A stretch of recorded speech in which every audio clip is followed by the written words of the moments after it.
नमस्कार। संगीत प्रश्नोत्तरी भाग 9 में आपका हार्दिक स्वागत और अभिनंदन है।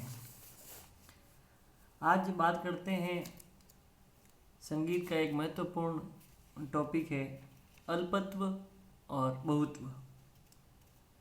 अल्पत्व और बहुत्व का संगीत में क्या स्थान है, कैसे अल्पत्व होता है, कैसे बहुत्व होता है, स्वरों का कैसे प्रयोग अल्पत्व में किया जाता है, स्वरों का कैसे प्रयोग बहुत्व में किया जाता है, अल्पत्व कितने प्रकार का होता है, बहुत्व कितने प्रकार का होता है, इत्यादि बातें आज इस वीडियो के माध्यम से अपन जानेंगे।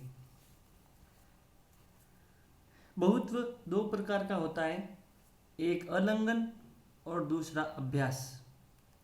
राग का विस्तार करते समय कुछ स्वर ऐसे होते हैं जो बार बार दर्शाए जाते हैं, जिनका प्रयोग करने पर राग की शोभा बढ़ती है, जिसके कारण उसे पुनः पुनः उन स्वरों को उस राग में बार बार उसका प्रयोग करके गाया बजाया जाता है, तो बहुत्व कहलाता है। ये बहुत्व दो प्रकार का होता है, अलंघन और अभ्यास। अब बात करते हैं अलंघन की। जब किसी स्वर का जो राग में बार बार प्रयोग में आता हो, जब किसी स्वर का जो राग में बार बार प्रयोग में आता हो परंतु उस स्वर पर अधिक नहीं रुका जाता हो, बार बार प्रयोग में आता हो लेकिन उस स्वर पर अधिक नहीं रुका जाता हो, ऐसा स्वर अलंघन बहुत्व की श्रेणी में आएगा। दूसरा, अभ्यास द्वारा बहुत्व को दर्शाना। इसका तात्पर्य यह होता है कि राग में लगने वाला ऐसा स्वर जिस पर बार बार ठहराव किया जाता है, बार बार उस स्वर पर जाके रुकना होता है। यानी किसी राग को जब गाएंगे तो बार बार उस राग के उस महत्वपूर्ण स्वर पर आकर रुकना पड़ेगा, जिससे उसकी राग की रंजकता और शोभा बढ़ेगी, तो वो बहुत्व कहलाएगा, अभ्यास द्वारा बहुत्व कहलाएगा। अभ्यास का मतलब है पर्टिकुलर उस राग के स्वर पर ठहराव करना। अब बात करते हैं अल्पत्व की। उसके पहले एक विशेष बात आपको बता दें जो नोट करनी आवश्यक है कि इस अल्पत्व और बहुत्व का वर्णन सर्वप्रथम सारंगदेव ने अपने ग्रंथ संगीत रत्नाकर में किया था। एक बार पुनः आपको बता दें, सर्वप्रथम सारंगदेव ने अपने ग्रंथ संगीत रत्नाकर में सर्वप्रथम अल्पत्व और बहुत्व का प्रयोग किया था। अब बात करते हैं अल्पत्व की। राग का विस्तार करते समय जिन स्वरों का प्रयोग राग में कम होता है, राग का विस्तार करते समय जिन स्वरों का प्रयोग राग में कम होता है लेकिन राग में कम होता है, उन्हें अल्पत्व कहते हैं। वर्जित स्वर अल्पत्व की श्रेणी में नहीं आएंगे। वर्जित स्वर तो राग में लगते ही नहीं है। ऐसे स्वर जो राग में लगते हैं लेकिन उनका प्रयोग राग में अल्प होता है, कम होता है, सूक्ष्म होता है, ऐसे स्वर अल्पत्व स्वर की श्रेणी में आएंगे।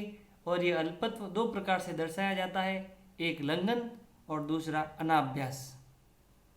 अब बात करते हैं लंघन द्वारा अल्पत्व कैसे होगा। ये लंघन द्वारा अल्पत्व तब होगा जब किसी स्वर को बांधकर टाल दिया जाए। राग का प्रयोग करते समय ऐसा स्वर जिसका प्रयोग राग में होता है लेकिन उसका प्रयोग नहीं किया जाता है, उस स्वर को टाल दिया जाता है, जानबूझकर उस स्वर को टालकर राग की शोभा बढ़ाई जाती है, ऐसा स्वर अल्पत्व लंघन की श्रेणी में आएगा। लेकिन वह स्वर राग का वर्जित स्वर नहीं होना चाहिए। ये बात यहाँ पे नोट करने की है कि ऐसा स्वर जो राग में लगता है लेकिन जानबूझकर उसका प्रयोग राग की सुंदरता बढ़ाने के लिए नहीं किया जाता है। ऐसे स्वर अल्पत्व लंघन की श्रेणी में आएगा। अब आता है अनाभ्यास द्वारा अल्पत्व को दर्शाना। अनाभ्यास द्वारा अल्पत्व को दर्शाने की एक विधि है, यह है कि जब राग में किसी स्वर का प्रयोग बहुत कम या अल्प किया जाता है, जब राग में किसी स्वर का प्रयोग बहुत कम या अल्प किया जाता है, अन्य स्वरों की तुलना उस स्वर का प्रयोग बहुत अल्प और कम किया जाता है और उस पर ठहराव भी बहुत कम किया जाता है, ऐसा स्वर अनाभ्यास अल्पत्व की श्रेणी में आएगा। मोटे तौर पर हम ये बता दें आपको कि अल्पत्व का मतलब राग में स्वरों का अल्प प्रयोग करना और बहुत्व का मतलब राग में स्वरों का अधिक प्रयोग या ठहराव अधिक करना। ये मोटे मोटे तौर पर इसका मोटे मोटे तौर पर राग के स्वरों को स्वर प्रयोग करने की बात है।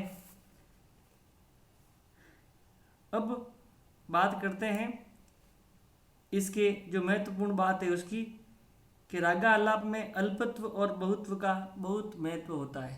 रागा आलाप में अल्पत्व और बहुत्व का बहुत महत्व होता है। आज भी शास्त्रीय संगीत के किसी न किसी गौड़ और किसी महत्वपूर्ण बनाकर राग का विस्तार किया जाता है, उसमें अल्पत्व और बहुत्व का प्रयोग किया ही जाता है। राग को सुंदर बनाने के लिए अल्पत्व और बहुत्व का प्रयोग भारतीय संगीत में किया जाता है और आगे भी किया जाता रहेगा। आज हमने समझा अल्पत्व और बहुत्व किसे कहते हैं और उसके प्रयोग कैसे होते हैं, और अल्पत्व कितने प्रकार का होता है, बहुत्व कितने प्रकार का होता है। आज के लिए इतना ही। नेक्स्ट जब भी प्रस्तुत होंगे, नया टॉपिक लेके आपके सामने प्रस्तुत होंगे, आप सभी से अनुरोध है कि आप इस चैनल को अधिक से अधिक शेयर और सब्सक्राइब करें। धन्यवाद।